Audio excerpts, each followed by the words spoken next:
আজকে আমি আপনাদের সাথে মনিটাইজেশন নিয়ে কিছু কথা বলবো। আমার এই অভিজ্ঞতা থেকে আপনাদের সাথে শেয়ার করব। আসসালামু আলাইকুম এভরিওয়ান, আপনারা সবাই কেমন আছেন? আমি আলহামদুলিল্লাহ আপনাদের দোয়ায় ভালোই আছি। আমি পেজ খুলেছি, এই পেজটা খুলেছি অনেক দিন হলো, বাট আমি কাজ করেছি আজকে 2 থেকে 3 মাস হলো। 3 মাস হলো আমি কাজ করতেছি পেজে। তো সংসারের সব কাজকর্ম সেরে কিন্তু আমাদের পেজে সময় দিতে হয়। যারা সংসারী বাচ্চা কাচ্চা সব আছে তাদের কিন্তু সংসারের সব কাজ বোঝানোর পরেই কিন্তু আমরা ফেসবুকে কাজ করি। ওই সংসারের ফাঁকে ফাঁকে আমরা কিছু ভিডিও ক্রিয়েট করে থাকি। তো এ থেকে আমার পেজটা অনেক দিন হলো খুলেছি, অনেক কাজ করেছি পেজে। কাজ করার পরে আমি যখন ইনস্টিমেট পেলাম, আমি কিন্তু রিলের সেট আপ পাইনি। যখন সেট আপ পেয়েছে তখন তো আমি অনেক খুশি হয়েছিলাম, কিন্তু খুশি হওয়ার পরেও তারপরে যখন আমি আমার এক আপুর সাথে কথা বললাম যে এরকম এরকম আমার একটা সেট আপ আসছে, তো উনি বললো যে সেট আপটা আসার পরেও অনেক দিন পরেও চলে যায়, আপনি দেখেন কিছুদিন অপেক্ষা করেন, যদি সেট আপটা থাকে তো আপনি সেট আপ দিয়ে দিবেন। তো আমি সেট আপ দিয়ে দিয়েছি। তো অনেক দিন হয়ে গেছে, আমার এখনও কোনো রিভিউ আসে নাই।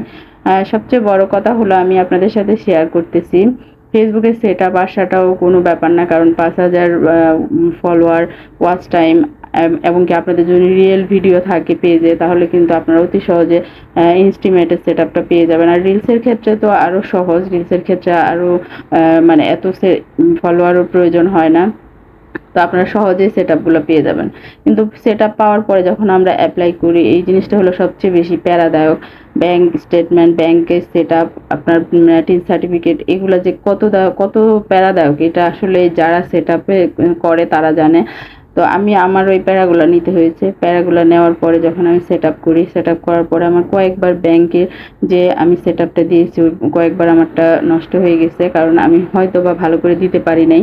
কিন্তু ওইটার নিয়মটা হলো একবারে দিতে হয়। একবারে যখন আপনি দিবেন, একবারে নেওয়ার পরে কিন্তু ওইটা দ্বিতীয়বার সেট আপ করতে গেলে ঝামেলা হয়ে যায়।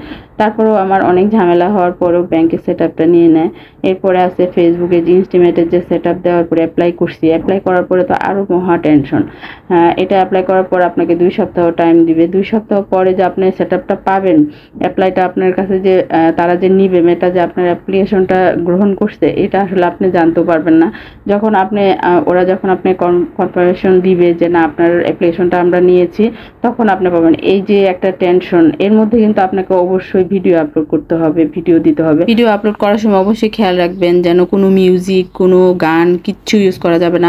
আমার পেজে অনেক মিউজিক, গান ভিডিও ছিল, আমার ওগুলোতে অনেক ভিউ ছিল, কিন্তু আমার এগুলো সব ডিলিট করতে হয়েছে। একটা মানে সেট আপের আগে 1 সপ্তাহ শুধু, মানে এর আগে থেকেই তো আমি সব ডিলিট করে দিয়েছি, বাট 1 সপ্তাহ আগে শুধু আমি পুরোটা পেজ মনিটাইজ করছি যে কোথায় কোনো গান বা কোনো কিছু আছে কিনা, এবং কি ছোট একটা সাউন্ড, যেমন ধরেন যে আমরা রিলস বানাই তার ওপাশ থেকে কিছু সাউন্ড আসতেছে মিউজিকের, ওই ধরনের সাউন্ডও কপিরাইট ধরে।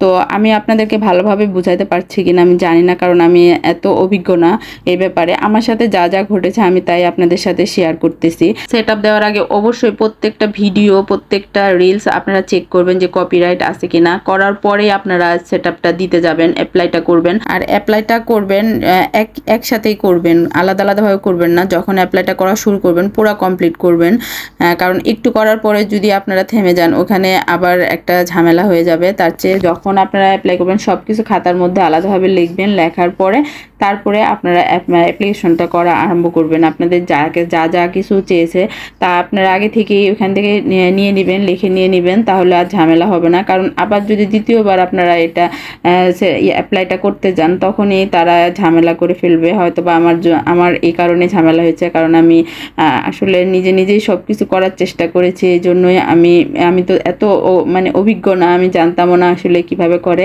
আমি আসলেই মানে আমার ভিতরে যে একটা আবেগ ছিল, ওই আবেগে আমি কাজটা করা আরম্ভ করেছিলাম, কিন্তু আমি মাঝখান দিয়ে আটকে গেছিলাম। এই জন্য আমার একটা টেনশন হচ্ছে যদি আমার অ্যাপ্লিকেশনটা না নেয়। তো সব কিছু আল্লাহর হাতে। আসলে আমি এতদিন কষ্ট করেছি, আমার সব কিছু যদি বৃথা যায় আমি আসলে অনেক কষ্ট পাবো। তারপর আপনাদের সাথে আজকে শেয়ার করলাম যে আমার মতো আপনারা ভুলগুলো করবেন না। আমার এমন অবস্থা হয়েছে, মানে টেনশনে আমার কোনো ভিডিও দিতে ইচ্ছা করে না, রিলসও দিতে ইচ্ছা করে না, কারণ এমনিতেও মেটা থেকে এখন আমার সব রিচ একদম কমিয়ে দিয়েছে, এখন কোনো ভিডিওতে রিচ হয় না। আরও মনটা খারাপ হয়ে যায় যে আমি মানে আসলে কি ওরা আমার অ্যাপ্লিকেশনটা রিজেক্ট করে দিবে। সব সময় একটা টেনশনের মধ্যে থাকতেছি। এখনও সময় যাচ্ছে না, 2 সপ্তাহ মনে হচ্ছে 2টা বছরের মতো আমার কাছে লাগতেছে। তো আপনারা অ্যাপ্লাই করার সময় অবশ্যই এই জিনিসগুলো খেয়াল করে তারপরে অ্যাপ্লিকেশন করবেন। সবাই আমার জন্য দোয়া করবেন, আমার ভিডিওতে লাইক কমেন্ট শেয়ার করে দিবেন। হয়তোবা রিচ এখন অনেক কমে গেছে, হয়তোবা কারো কাছে এই ভিডিওটা যাবে কি না যাবে আমি তাও বলতে পারবো না। আপনারা সবাই আমাকে একটু সাপোর্ট করবেন, আপনারা সাপোর্ট করলে হয়তোবা আমি মনের জোরটা আবার ফিরে পাবো। আমি পেজটা আবার নতুনভাবে কাজ করার মানে মনে একটা উৎসাহ আসবে। তো অনেক কথা বলে ফেললাম, ভুল ত্রুটি সবাই আমাকে ক্ষমা করে দিবেন। আজকে এই পর্যন্তই। আমার জন্য সবাই দোয়া করবেন। আল্লাহ হাফেজ।